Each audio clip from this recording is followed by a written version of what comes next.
Բարի օր գործարարալիքին միացած հարգելի ռադիո լսողներ եւ ռադիոդիտողներ, դուք մեզ միացել եք 106 եւ 5 հաճախականությամբ կամ էլ թվային հարթակներում։ Այս պահին թարմ ուղեղով զրույցն ենք սկսում, իսկ մեր տաղավարում Վահրամ Իրաքյանն է, Մանթաշյանց բիզնես ակումբի նախագահը։ Բարև ձեզ Վահրամ ջան։ Բարև ձեզ։ Շնորհակալ եմ, որ դուք այսօր մեր տաղավարում եք։ Առիթը ձեր նոր հրատարակված գիրքն է, հենց բիզնեսի անատոմիա, որտեղից է գալիս գրքի պատմությունը, ինչու նախ որոշեցիք գիրք հրատարակել եւ ինչու բիզնեսի անատոմիա։ Ես այս գիրքը ոնց որ երկար ժամանակների կուտակված նյութի բաներ, վերարտադրություններ,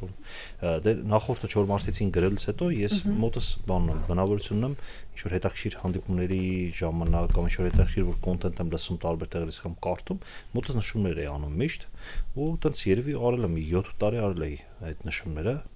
ու կուտակվել էր մի քանի բլոկնոտ մոտս դե ձեռագրով էի անում էլի անդադ մի քանի բլոկնոտ կուտակվել էր մոտս ես համտածում էի որ երբ պետքա նստեմ այդ ոնց որ հավաքեմ մշակեմ վերացեմ բաներ էլի գրքի այդ կոնտենտը որը նաև իմ փորձներ որը չգիտեմ տարբեր այլ մարդկանց փորձներ հանդիպումների արդյունք բանս վերջերս հաշվեցի սարսափել թվով հանդիպումներ ունեմ տարեկան մոտ 1000 գործարար հետ հանդիպում եմ անհատական Սրույցների ընթացքում եք գրառումներ անում, թե հետո հիշում եք։ Հետո անմիջապես հանդիպումից հետո երբեմն այդ ընթացքում, եթե մենակ չենք ելնում, երբեմն ընթացքում, եթե մի 3 հոգով ենք ընթացքում գրում եմ, որ դե մենակ ես 2 հոգով մի քիչ անհարմար է գրելը, հա։ Այդտենց մոտս նշումներ էի անում ու ոնց որ հա այդտենց հետ էի գցում, որ այդ մշակելու, որովհետև նայում էի առելի նյութ է հավաքվել, ոնց պետք է մշակեի, բայց որ արհեստական բանականություն եղավ, ոնց որ մշակելու process-ը բավական արագացրեց արդեն։ Ու երևի մի 7-8 անգամ արագացրեց ու տենց սկսեցի մշակել մոտավորապես մի տարվա ընթացքում 7-8 ամսվա ընթացքում ոնց որ այդ նյութերից մշակեցի ստացա այս բանը էլի գիրքը էլի կան ճիշտ ասած դες շուզեցինք շատ հաստատորան ենք։ Դե երկրորդ մաս կլինի դա։ Հա, եթե էլ կենտրոնանամ այդ նույն 7 ամիսը, որովհետև նույնիսկ արհեստական բանակցությամբ էլի բայց մի 7 ամիս պետք է աշխատեմ վրան։ Եթե տրամադրվեմ, հա, երկրորդ կլինի, դες ուզում եք մի հատ անենք, բայց շատ հաստափորել լինելու, ասենք այդքան չծանրաբեռնենք ոնց որ առանց դել ինքը ծավալով մեծ է, էլի բանանը, դրա համար ոնց որ այսպես արեցին, երկրորդ մաս տեսնենք, եթե տրամադրվեմ էլի մի տարի որ կարամ կենտրոնանամ այս աշխատանքի վրա։ Ամբողջ բիզնեսի անատոմիան է ներկայացված։ Կարող ենք ասել այդպես, որ այդ փորձ օրինակները, որ դուք գրի եք առել, հետո գիրք ա դարձել, այդ անատոմիան ներկայացնում է, թե բիզնես մուտք գործող մարդը ինչ է, ինչա տեսնելու, ինչա զգալու, ինչա բախվելու։ Իրականում բիզնեսի անատոմիան տեն սիմվոլիկ նշանակությունը շատ մի քանի առումներով։ Առաջի առումով ես դե բան էի անում, բիզնեսի հետ կապ չունեի, չէ՞, համալսարանում դասավանդում էի, գիտությունների տեխնացու եւ այլն, այսինքն գիտական աշխարհով էի, գիտաշխատող էի, պետ համալսարանում բան, հետո այնպես մի օրվա մեջ դուրս եկա, մտա բիզնեսի ոլորտ, որոշեցի դուրս կամ եւ մտնեմ բիզնեսի ոլորտ ու այդ մտնելու առաջի քայլերից մեկը այս ռադիոյում ժամանակին հիմնադրեցինք, այստեղ իմ առաջարկով հիմնադրեցինք բիզնեսի անատոմիա հաղորդաշարը։ Որը մինչև այսօր կա։ Հա, ես մտածում եմ թե այնտեղ պետք է հյուրել եմ, բայց ոչ նա սիմվոլիկ կլներ, հա։ Այդ ժամանակ բիզնեսի անատոմիան հիմնադրեցինք ու առաջի մի 6 ամիսը 5 ամիս ես վարեցի, հետո էլ չվարեցի, արդեն ոնց որ ռադիոն սկսեցինք նույն ոնց որ թեման տանել առաջ, բայց ահագին հաղորդումներ արել ենք, երևի ինձ թվում է 20 հաղորդում արեցինք այդ ընթացքում։ Այն ժամանակ դեռ YouTube-ի ալիքել չուներ ռադիոն, դրա համար իսկույն ռադիո էր, չէ՞, թվայինը դարաշրջանը դեռ չէր սկսվել այդպես ակտիվորեն։ Մենակ ռադիո ու դրա համար չգտա այդ հաղորդումներից։ Իմ հիշելով վերջի մի քանի հաղորդումը հասցրեցինք YouTube դնել, այն սկզբի ոնց որ ահագին չդրեցինք, բայց վերջի մի քանից դրեցինք, դրա համար մանեկա դրանք էլ գտնեի, բայց չգտա։ Ու այդ ոնց որ նաև սիմվոլիկ էր այդ առումով, որովհետև 10 քանի տարի առաջ չի, երբ էր 10-ը ինձ թվում է 10-ից ավել տարիներ առաջ էր այդ որացին։ Հա, այդպես մոտավորապես որ դրանով ես այդ քայլով մտա բիզնեսի ոլորտ, այդ առումով էր սիմվոլիկ։ Սիմվոլիկ էր այն առումով, որ ինձ թվում է սրանից հետո ես բիզնես թեմայով չեմ գրելու։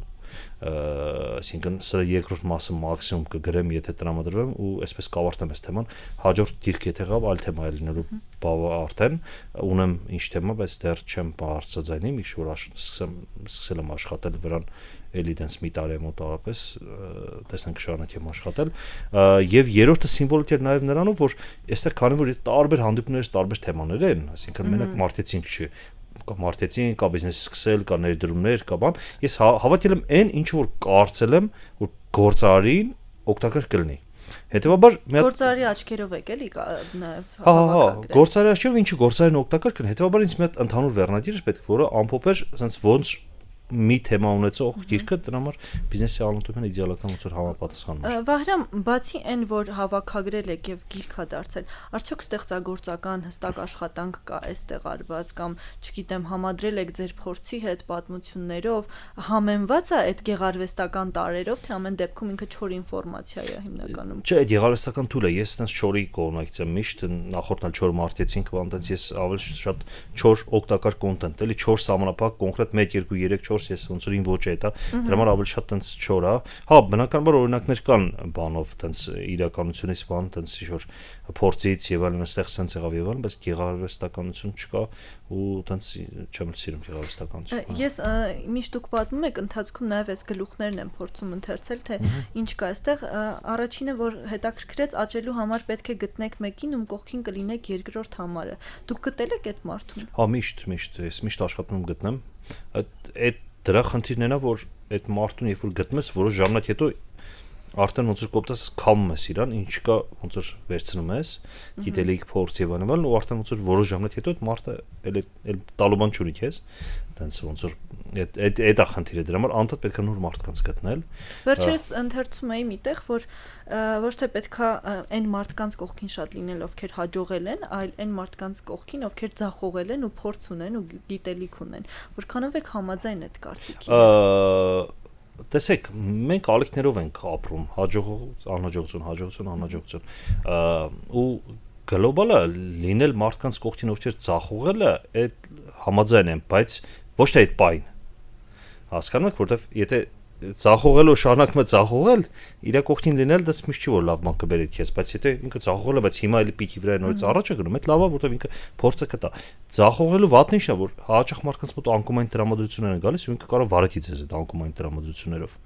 Այդ էլ բանը դա սուբյեկտիվ է շատ, էլի, չի, իմ մոտ էլ ձախողումներ եղել են, այդ բանը ես պետք անել փուլում, այսինքն գնալ դեպի այն դրականը, որտեղից դրական ու լավ լուսավոր էներգիա է գալիս, թե իր կողքին է։ Այն փուլը, երբ որ ձախողման ճանապարհին ես կամ էներգիա չունես առաջ գնալու, նման իրավիճակներ կարծում եմ շատ հաճախ են բիզնեսում լինում, չէ՞։ Էներգիա չունենալը ուրիշ պատմություն է, ձախողման հետ կապ չունի, դու կարաս ձախողես, բայց միշտ էներգիա ունենաս, հա։ Փորձենք երկու իմաստով հասկանալ։ Հա, եթե խոսենք ձախողման մասին, ձախողված ժամանակ մի բան պետք է հիմնականում ֆիքսել, որ դու այս ամենից փորձ ես հավաքում։ Ու այս ամենը այդ ճանապարհն էր համար, որ դու ապագայում ավելի ուժեղ լինես։ Այսինքն այդ պետք է ֆիքսել։ Մի ուրիշ խնդիր կա, օրինակ, որ ձախողման ժամանակ չպետք է համառ լինել, այն ասում է բան, սատկած ձյուն չպետք է բան ունել, էլի, ինչ անել, դրտել որ վազի, հա, այդպես կարգախոս կար չէ, կարծեմ։ Հետեւաբար այդ խնդիրն է, օրինակ, իմ մոտ եղել է այդպես բան, ես ակնհայտ ձախողված թեմա էր, բայց ոնց որ մի տարի, երկու տարի քամել եմ այդ թեման մինչև վերջ։ Մենք կարծես թե հաշվարկի ժամանակ խոսել ենք դրա մասին, դուք այստեղ հյուր եք։ Հա, կարծեմ, խոսել ենք, հա, բայց դա էլ է խնդիրներից մեկը, էլի, որ դու անհաջող թեմայի զգում ես որ թեման, բայց դու այդ համառությունը այդտեղ վնաս տալիս։ Գլոբալ ես համառ եմ ու այդ իրավիճակներում երբ որ անհաջողության մեջ ես համառություն անում, անհաջողությունից ես խորացնում, ասենք ոնց որ ճայճդ մեծացնում ես ավել, էլի։ Դա է հիմնական խնդիրը ու հետեւաբար, բայց ասենք իմ կողքի եղած մարդիկ անկումային տրամադրություն չէին տեսնի իմ մոտ, էլի, այդ բան հաստատ չէին զգա, որ ես անկում եմ, որտեվ ես ոնց որ ասած համառորեն գնում եի դեպի, հա, եւ ոտիորվածամ։ Իսկ բանի հետ կապված երկրորդը բանի հետ կապված իմաստ չտեսնելու չէ, թե բան ինչ կար երկրորդ մասով հետաքրքրություն չունենալու։ Էներգիայի կորուստը, հա։ Էներգիայի կորուստը դա մի ուրիշ հարց է, էներգիայի կորուստը դա նպատակի կորուստի հետևանքներն է։ Այսինքն եթե դու ունես լավ նպատակ, ուրեմն դու միշտ կունենաս էներգիա։ Հետևաբար եթե դու ունես խնդիրներ էներգիայի կորուստի ոլորտում, ուրեմն պետք է հասկանաս։ Ոնց ազդում դրա վրա։ Ստեղծված իրավիճակը, չգիտեմ, մարդիկ, այն համագործակցությունները, որոնք ստեղծվում կամ չեն ստեղծվում։ Միջավայրը կարող ազդի, կարող չազդի, եթե պինդ լինեք, չի ազդի։ Նույն, չգիտեմ, եթե օրինակ բերեմ, օրինակ ես գնացի բանակ, մեր բանակում, մեր վաշտում եւ գնդում գիրք օգտագործում էր մենակ որպես զուգարանի թուղթ, ուրիշ կոնտեքստով գիրք չէր օգտագործում երբեք, ու տես ծիծաղալու պատմություն եղավ, մի անգամ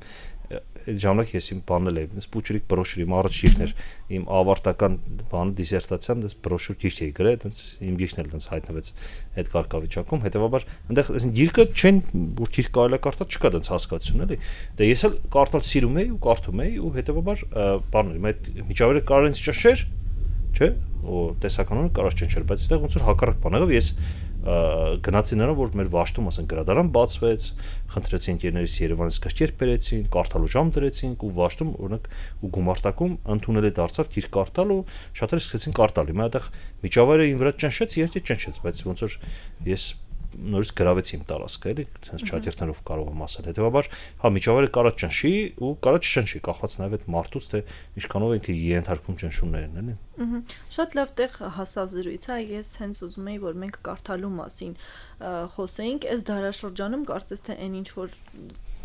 թելադրում է նոր ժամանակը ավելի հեռու է այն ինչը թղթային է, այն ինչը գրքերի հետ կապ ունի on-line, ավելի արհեստական բանականությանը մոտ, այ ռիսկը ինչի է այս պահին գիրք տպագրելը։ Տեսեք, գլոբալ հայ իհարկե անկում կա գրքից, բայց բան կա, տես մեծ սոցիոլոգ կա, չեմ հիշում ինչեր հեղինականում, բայց մի սոցիոլոգի մոտ եմ կարդացի, ասում եմ մենք բան եղանք, էլի ոնց որ մենք քարանձավային մշակույթը որ պատերների մշակույթ էր, չէ՞։ Այդ ժառապատիրները բան, հետո այդ պատերային մշակույթ է եղել, դու գրի ստեղծումով պատերային անցան գրային մշակույթի, գրային մշակույթի պիկը Գուտենբերգն էր, երբ որ հրատարակության սարքը հայտնաբերեց, արդեն գրային մշակույթը խորացավ այդ ուրիշ տեսակ մարդաձևավորում, այսինքն պատերներով մարդ եւ տարերով մարդ ուրիշ տեսակ մարդ է ու այն բան այնտեղ հիմնավորվում էր որ մենք հիմա նորից գնում ենք դեպի ժառապատերների մշակույթ որտեղ անցնում ենք պատերների այո վիզուալը ավելի ընկալվող վիզուալը գնում վիդեոները ռիլեր բան անդադ մենք գնում ենք դեպի ժառապատերները որը իրականում ուրիշ մտածողության մարդ է ձևավորում ամբողջությամբ ուրիշ մտածողություն ուրիշ հմտություններ ունեցող ուրիշ պատերացումներ եւ այլն որովհետեւ ինքը իրանով գիրք կարդալը ինքը ձևավորում է բան դիսցիպլինա է որովհետև նստել ու sense կարդալ դա բավական բարդ զբաղմունք է նստել ասենք դու ռիլ նայել կենտրոնացման խնդիր կա կենտրոնացման խնդիր դրա համար ինքը դիսցիպլինա է ձևավորում իսկ երբ որ դու ասենք նստում ռիլեր ես նայում ու դեֆոմն էլ չի արտադրվում երբ որ դու քիչ ես կարդում դեֆոմն չի արտադրվում բայց ռիլ նայելուց անընդհատ այդ հաճույքի հորմոնները անընդհատ բան են լինում հետեւաբար գիրք կարդալը ինքը բավական բարդ ձևավորվող հմտություն է ու ասեմ եթե դու այդ հմտությունը չես օգտագործում ոնց որ մկանը չես օգտագործում ինքը թուլանում է նույնն էլ այդ հմտությունը ես հիմա օրինակ մկաններ էլ ինչպես ասում եւ կենտրոնացվածության եւ դիսցիպլինայի ես օրինակ այս անցյալ տարվա ընթացքում քիչ եմ կարդացել բավական ասենք երևի 4-5 գիրք եմ կարդացել ամբողջ տարվա ընթացքում ու զգում եմ որ իմ համար դժվարացել է ես այդ մկանս թուլացել է կենտրոնանալու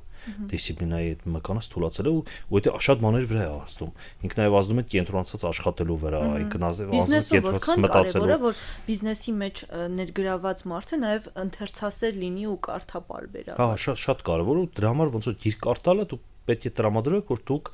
ուժեղացնեք ձեր կենտրոնանալու մկանը որ դուք բանը փոխաբերական մեստով մկան ասում որ վաղմիսօր մենք կարող ենք կենտրոնանանք աշխատանքի մեջ կարող ենք կենտրոնանանք մտածելու մեջ մտածելը օրինակ կենտրոնացած մտածելը հիմա շատ մեծ խնդիր է ինչու որովհետև դու երբ որ ազատեսելու ինչ ես անում ցերտքսն սերախսին չէ բոլորս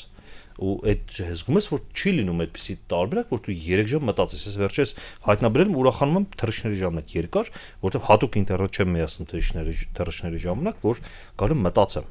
ու այդ ոնց որ ավելի խորն է սկսում մտածել երբ որ ասենք 6 ժամ կոմունիկացիա չկա կամ 3 ժամ կոմունիկացիա չկա բայց գլոբալ մեր կյանքում այդ խնդիրը կա ու շատ քնելուց բացի մենք ազատ ժամանակ հիմնականում գտնում ենք հեռախոսին ու գիրքը բերում է նաև այդ հարցում որ օգնում է որտեղ այդ թեմայի վրա կենտրոնանք բայց ինչ ասեմ հա բավական մեծ ջանք է պահանջում այդ ամեն ինչին միանշանակ Վահրամ իսկ հստակ թիրախավորում կա գրքի համար այն մարդիկ են ովքեր նոր են ուզում սկսել բիզնես թե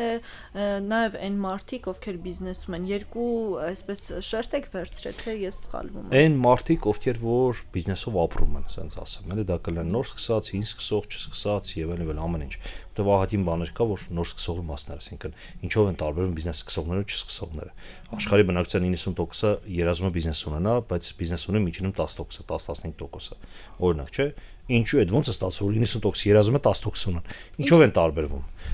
Ինչու օրինակ տարբեր բաներից այն 10%-ը որը երազում է, իրենք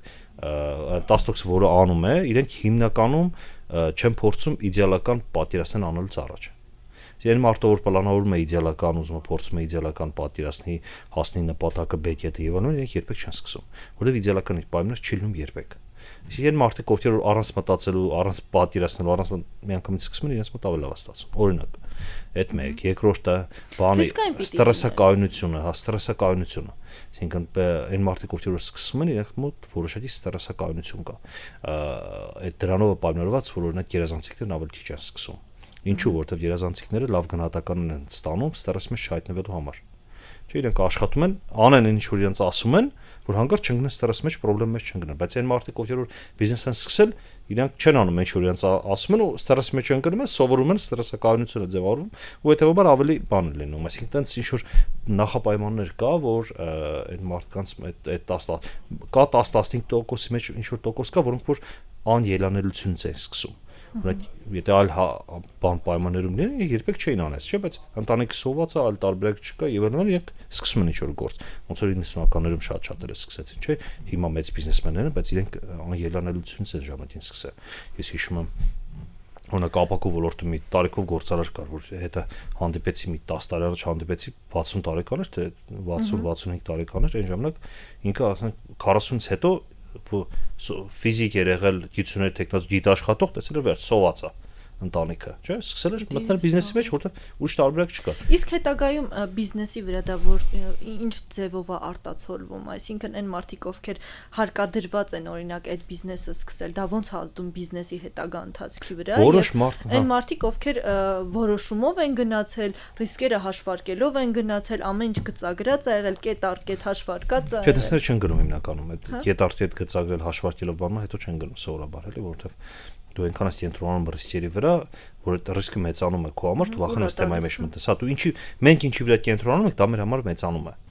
Մենք կենտրոնանում ենք հաջողության վրա, հաջողությունը մեծանում մեր կյանքում, մենք գնում ենք յետողությամբ, կենտրոնանում ռիսկի վրա, ռիսկը մեծանում եւ այլն։ Հիմա եթե դու շատ ես կենտրոնանում ռիսկի վրա, հետո չես մտնում այդ թեմայի մեջ ուղղակի։ Դրա համար հաշվապանները, ֆինանսները բան բիզնեսի մեջ չիջեն, որովհետեւ հաշվապանները, ֆինանսները սովոր են կենտրոնանալ ռիսկերի վրա։ Իրենց գործն է այդ իրենք, ասենք 10 տարի, 20 տարի կենտրոնանում ռիսկերի վրա։ Հիմա դու ասում ես արի բիզնես անի, չի տեղավորվում են այդ տրամաբանությամբ։ Չի կարող ոնց էր, որովհետև ինչ բիզնես ուզում ես ցույց տուր այդպիսի մարդկանց, իրենք կապացում են, որ բիզնեսը վնասով աշխատելու։ Այսինքն ինչ բիզնես ուզում են լինի, էլի։ Գիրքը ինչ քանակությամբ է վաճառքի եւ արդեն դուրս է եկել վաճառքի։ Հա, ոնց է, հենց բանի դեկտեմբերի 12-ին շնորհանդես է, դուրվանց էլ վաճառքում կա 2000 օրինակը նախնական։ Որ գրախանութներում բոլորում կա, գրեթե բոլորում կա, ոչ միայն Երևանում, նաեւ մարզերում, բան բոլոր տեղերում կա։ Դե արդեն 1 ամիս անցել է, գոհ եք ամեն դեպքում արդյունքներից վաճառքը ոնց է։ Հա, կարծում եմ, հեսա շուտով այս 1 ամսվա մեջ ինձ թվում է նոր հրատարակություն կպատվիրենք արդեն 1 մաքսիմում 2 ամսվա մեջ։ Գիրքը միայն հայալեզու է լինելու, թե նպատակ կա նաև անգլերեն, ռուսերեն տարբերակներով, որովհետև բիզնեսը համաշխարհային բան է, չէ, եւ փորձի փոխանակումը նաև գրքի տարբերակով կարծում եմ շատ հետաքրքիր կլինի։ Դե չէ, ես այդ խնդիրը չունեմ, այսինքն ես խնդիր չունեմ օգտակար լինել անգլալեզու կամ ռուսալեզու լսարանին, այդ խնդիրը չունեմ, չգիտեմ, իմիջ ձևավորել, հա, մեր ավելի շատ ներքին է, դրա համար չեմ էլ թարգմանի, հա, կարող է հարել լինեն, որ ռուսերենով կամ անգլերենով կարդան, բայց դե ոչ թող իրենք էլ չկարդան։ Վայրամ հետաքրքիր է այդ պատմությունները, որ դուրս եք անել, շփվել եք մարդկանց հետ ու դրա հիման վրա դուրս եք անել։ Ամենահետաքրքիրը որ ուղղությամբ է եղել,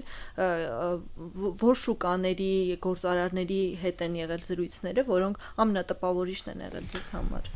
Իրականում բոլորն հետաքրքիր է դրա համար դուրս են բերել, բայց եթե ասեմ ամենատպավորիչները, երևի թե Միացյալ Նահանգներում այնց մարդկանց հետ հանդիպներ էին ամենատպավորիչ։ Մի քիչ մտածելակերպ ուրիշ է, շատ մեծ են։ Աշխարհի կենտրոնում են ու այնց ինչ մտածում են, գլոբալ են մտածում, իրենց մոտ ուրիշ է մի քիչ մտածելակերպը։ Հա, դրա համար երևի թե կառանձնացնեմ Միացյալ Նահանգներից մի քանի գործարար ու մեծ զրուցել եմ, դες լավ տպավորություն թողնեմ վրա մեծ։ Դες ու միջով էլ զրուցում եմ ժամանակ առ ժամանակ, ես բանում ասում եմ, չէ՞ որ համար 2 լինելը լավ բան է։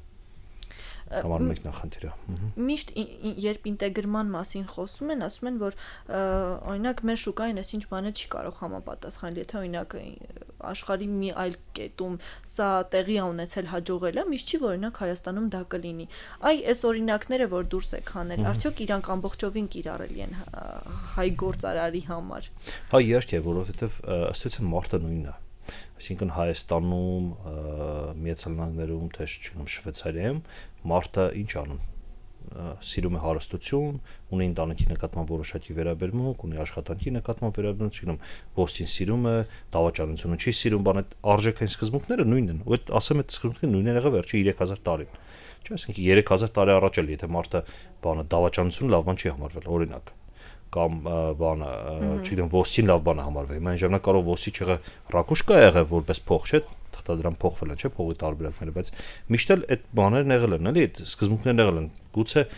բանից առաջ, ասենք Homo sapiens-ից առաջ որ կենթանական լեվելի վրա եղել, այդ ժամանակ այդպես բան ա եղել, բայց հետեւաբար այդ սկզբունքները կանում համամարտկային մշակութային տարբերություններ կա որոշակի, օրինակ, չգիտեմ, գերմանացիների մոտ գալիս է որ դիսցիպլինան ավելի հաստատված է, ընդ արևելյան ազգերի մոտ ավելի հաստատված չի։ Մենակ գերմանացի չէ, հյուսային ազգերի մոտ ավելի պարտաժան չեն, հարավային ավելի չէ, եւ այլն, ինչ որ այնց առանձնահատկություններ կան բնականաբար, բայց ընդհանուր առմամբ ոնց որ միջուկը նույնն է, ու դրա համար նաեւ աշխատում անատոմիական իմաստով հիմնականում նույնն է։ Այո, դրա համար աշխատում են բոլոր երկրներում։ Հատուկ է ընտրված 70 գլուխը, թե այդպես ստացվել է։ Ճիշտ ասած, ստացվել էր 69-ը, ուղղակի այտենց ասացինք կլորացնենք 70, հա, այտենց մի գլուխ ավելացեցինք վերջին։ Ձեր սիրելի գլուխը ո՞րն է ամեն դեպքում, որ կառանձնացնեք։ Օրինակ սիրելի է իմաստի մասին հատված օրինակ կառանձնացնեմ, որ իմաստի այտենց հիմնավորվում են այն ամեն ինչը, որը որ իմաստը ամեն ինչի հիմքում պետք է իմաստը դնել։ Հետո ոնց որ գաղափարը, չգիտեմ, թիմի աշխատանքի մոտիվացիայի համար իմաստ պետք է դնել, մեր կյանքում կորցնության համար իմաստ պետք է դնել, բան, ու իմաստի դերը հոգեբանության մեջ դա շատ կարևոր էսպես գործ ունի, էլի, այդ իմաստ ասվածը, դրա հետևից գնալը։ Իմաստի բացակայությունը դեգրադացնում է։ Այդ կա գլոբալ մակարդակով, ազգերի մակարդակով իմաստի բացակայությունը դեգրադացնում է, դա ունեք ազգերի մակարդակում դա բանն էր, գաղափարախոսություն է, ընդհանրենք գաղափարություն չլնել իմաստի բացակայություն, ոնց որ մեր մոտ։ Մենք իմաստ չունենք որպես ազգ, վերջին, չգիտեմ, կարճ ժամանակ այդպես բռնկումներ են լինում իմաստի, դա օրինակ մեկը, չգիտեմ, Արցախի ժամանակ եղավ առաջին բռնկումը իմաստի, հետո Մարեց, չգիտեմ, Դավիթ Բեքի ժամանակ եղավ եւ այլն։ Այսինքն բռնկում, բայց գլոբալ մենք երևի 1000 տարի իմաստ չունենք։ Թագավորն ա եղել դրանից առաջ որ իմաստը չէ թագավորի համար եւ այլն, բայց այդ օրինակ մեր խնդիրներից մեկն է։ Կարող ավելի երկար իմաստ չունենք, այդպես չեմ կարող ավելի խոր ասեմ, բայց ու այդ իմաստի բացակայությունը դեգրադացնում է։ Իմաստի բացակայությունը դեգրադացնում է ինչպես ազգերի, այնպես էլ անհատների մակարդակով, էլի դրա համար օրինակ այդ թեման օրինակ կարևոր է որ բան լինի, իմ համար էլ շատ կարող եք ասել որ ընթերցողը այստեղից ոչ միայն բիզնեսի վերաբերյալ ինֆորմացիա կստանա, այլ նաեւ ինֆորմացիա, որը առօրյա կյանքում կիրառելի է մարդու համար։ Փոխաբերական իմաստով։ Հա, պարտադիր, հա, որտեվ այդտեղ, չգիտեմ, ժամանակի կառավարման մասին նյութեր ունենք, ասենք, չգիտեմ, իմաստի թեման մենակ բիզնեսին չի վերաբերում։ Ճիշտ է, բիզնեսն էլ է վերաբերում, որտեվ բիզնես մեջ էլ պետք է իմաստ լինի, չէ՞, ասենք, օրինակ Իլոն Մասկի բոլոր բիզնեսների հիմքում իմաստն է։ Չէ, ինչ ասում Իլոն Մասկը, ասում պետքա մենք դառնանք մուլտիմոլորակային քաղաքակրթություն, թե չէ կվերանանք, չէ։ Այդ ու ասում է դրա համար ինչ պետք է անենք, դրա համար պետք է բան անենք, Starlink սարքենք, հետո ինչ է, ամբողջ աշխարհով ինտերնետներ եւ այլն, արդեն կոմերցիան տակն է։ Բայց սկզբում իմաստն է, կամ Տեսլան, չէ, ինչ էր ասում, պետք ենք երկրագունդը կանաչը, դրա համար ոնց որ բան են կանում, սկսում ենք մեքենա արտադրել եւ այլն, գնաց Տեսլան, այսինքն Իլոն Մասկի բոլոր բիզնեսները իմաստն էր սկզբում։ Հետո նոր մնացած նույն, չգիտեմ, Ջոբսի բոլոր թեմաների մեջ իմաստն էր, փոխել մարդությունը, փոխել բանը, տարբերվել եւ այլն, այսինքն այդ իմաստը կարևոր է եւ բիզնեսում եւ մեր անհատների կյանքում։ Ու նույնիսկ շատ այլ թեմաներ են, որը որ նաեւ կարևոր են ոչ բիզնեսմենների համար։ Շատ լավ, ես շնորհակալ եմ ձեզ։ Ունեք ինչ որ հավելում։ Ընթերցողներին, հա, ընթերցողներին խնդրեն կարծիքներ ասեն։ Կարևոր է չէ ֆիդբեքը ամեն դեպքում։ Հա, ես չէ։ Հաջորդ գրքերի համար։ Բացականել, հա։ Շնորհակալ եմ ձեզ, մեզ լսողներին եւ դիտողներին հիշեցնեմ, որ Թարմ ուղեղով իմ զրուցակիցը Մանթաշյանց բիզնես ակումբի նախագահ Վահրամ Իրաքյանն էր։ Դուք տեսնում եք գիրքը, ովքեր մեզ լսում են չեն կարող տեսնել, բայց կարող եք գրախանութներում հարցնել բիզնեսի անատոմիա Վահրամ Իրաքյանի հեղինակմամբ, ընթերցել եւ թողնել կարծիքներ։ Շարունակեք հետևել Գործարալիքին, կհանդիպենք։